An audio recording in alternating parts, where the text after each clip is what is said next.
So, what is a bridging loan?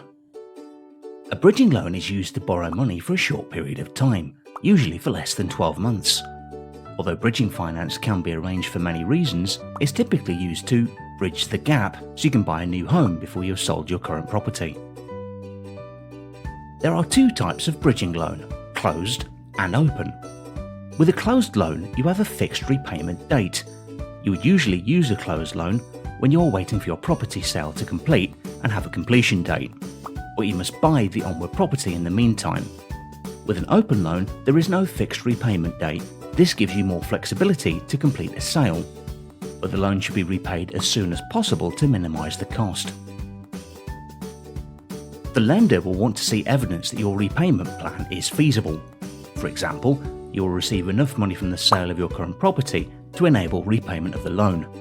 The lender will normally also want to see details of the property you are purchasing, including the purchase price and evidence of the sale of your property.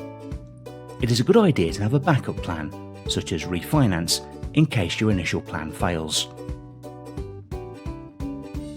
When taking out a bridging loan, a charge will be placed on your existing property in the same way as a standard mortgage charge.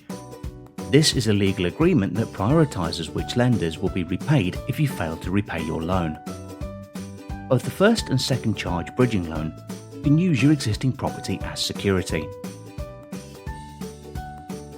If you have a mortgage on the existing property, the bridging loan will be a second charge, meaning if you fail to repay the bridging loan and your home had to be sold to repay your debt, your mortgage will be paid first from the proceeds and the bridging loan second from any remaining equity.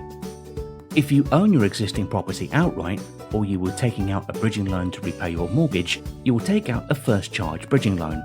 This means the bridging loan will be repaid first if your repayments fell behind.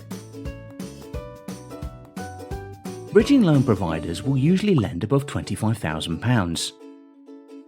You will be able to borrow a maximum loan to value of 65 to 75% of the value of the security on offer once any current borrowing is deducted.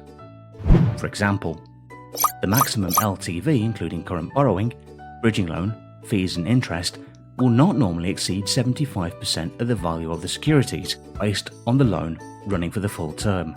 If you are taking out a first charge loan, you will usually be able to borrow more than a second charge loan.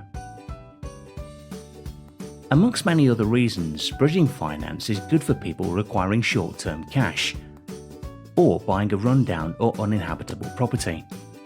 As bridging loans do not usually require monthly repayments, the interest generated during the term of the loan is added to the loan and repaid, along with any fees when the loan is repaid. This makes bridging finance a good option if you are asset rich but cash poor. It's a good idea to speak to an independent broker and get impartial advice on taking out a bridging loan.